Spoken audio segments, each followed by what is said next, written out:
Alors cet après-midi, je vous ai dit,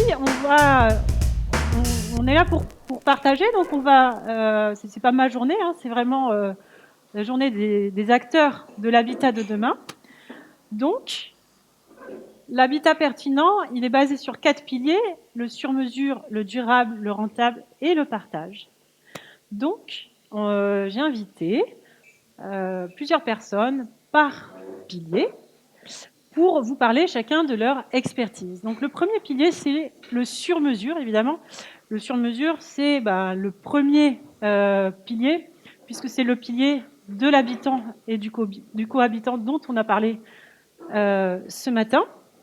Et on va faire tout particulièrement attention, notamment quand on est en famille, avec qui on cohabite, et notamment si on a des enfants, ils n'ont pas forcément les mêmes besoins que les adultes.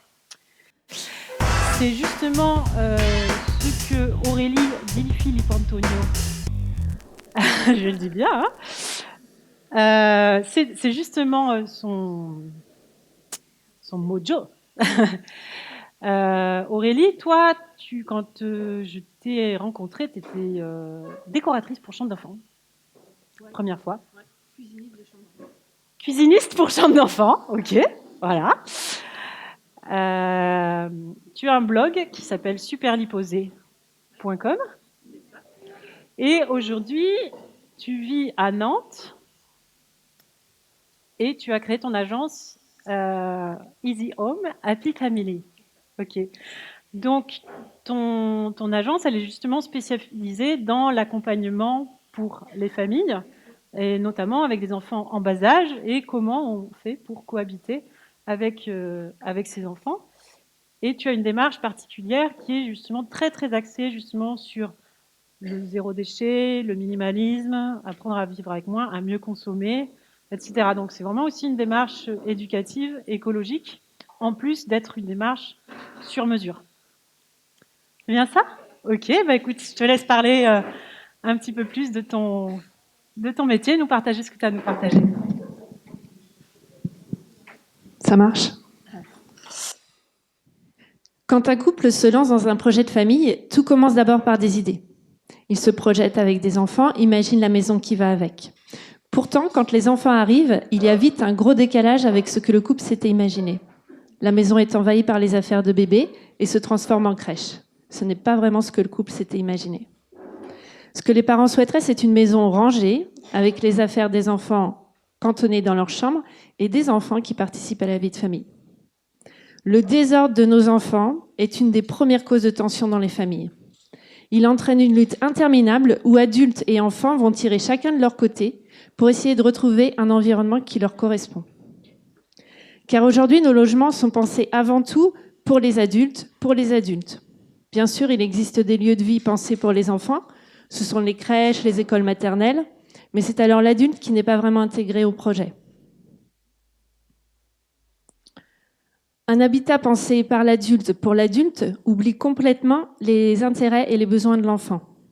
Son besoin d'exploration notamment, et sa quête d'autonomie. Au nom de la sécurité et l'hygiène, les adultes vont devoir poser de nombreux interdits et passer leur journée à dire non aux enfants. Chaque non étant un frein dans la quête d'autonomie de l'enfant et sa construction de sa confiance en lui. Il est donc temps de créer des habitats pertinents qui prennent en compte adultes et enfants et se mettent au service du bien-être familial.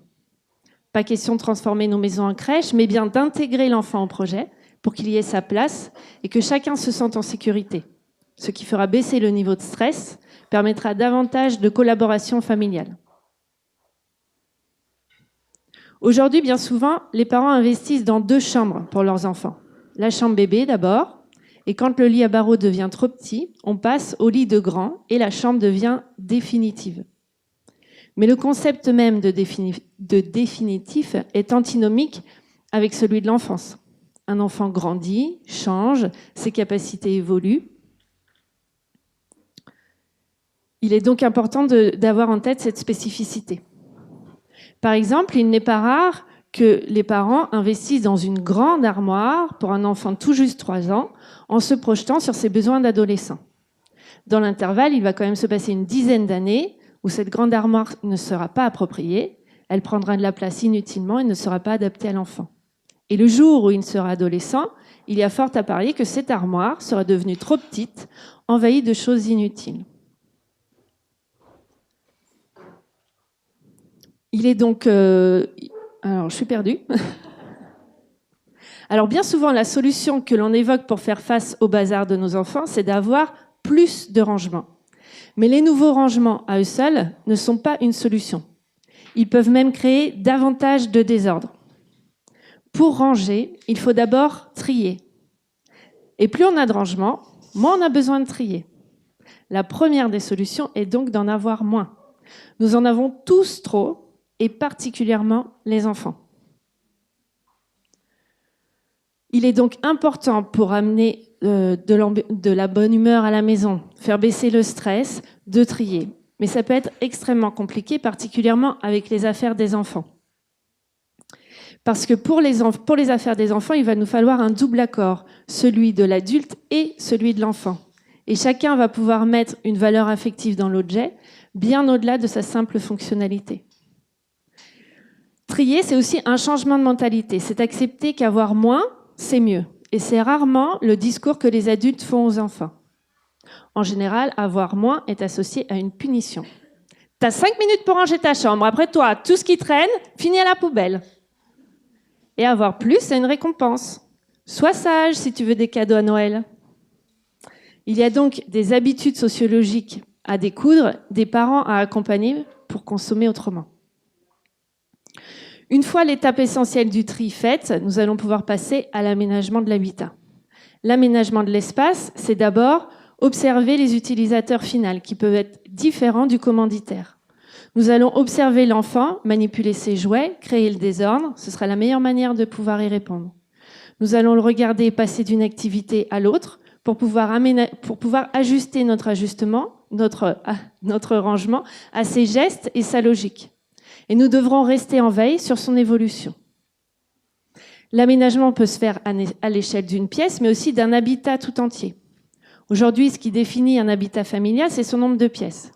Une chambre pour les adultes, plus une chambre pour chaque enfant.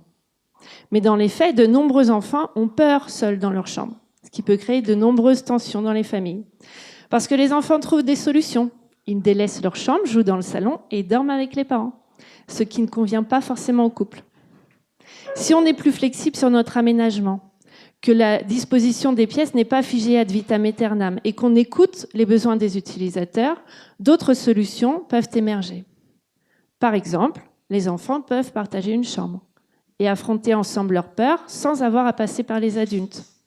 Dans ces cas-là, plutôt qu'avoir chacun une petite chambre, ils auront la grande chambre et les adultes une petite. Le jour où les enfants grandissent et que le besoin d'indépendance se fait sentir, les enfants regagnent une petite chambre et les adultes la grande chambre. Créer un habitat pertinent, c'est donc avant tout observer adultes et enfants qui y vivent, en gardant en tête cette spécificité de l'enfant qui évolue. C'est écouter les besoins des utilisateurs, leurs problématiques, pour en découdre l'origine sans venir y coller une solution toute faite basée sur des habitudes culturelles. Accompagner les parents pour créer un habitat qui leur ressemble, où ils se sentiront bien, c'est aussi les accompagner dans une autre manière de consommer. Filtrer les entrées, trier, sélectionner, pour se libérer du trop-plein qui envahit nos maisons et du stress qui s'y associe. C'est aussi accompagner les parents pour savoir quand et comment intégrer nos enfants au rangement, à la logistique familiale. C'est leur donner des outils de communication bienveillante pour faciliter la coopération familiale dans le respect de chacun. Cette approche du projet, qui met au cœur de la conception adulte et enfant, et qui, à travers de nombreux outils, les aide à installer le bien-être chez eux, c'est ce que j'appelle le family design. C'est ce que je développe à Nantes et en ligne dans mon agence Easy Home Happy Family.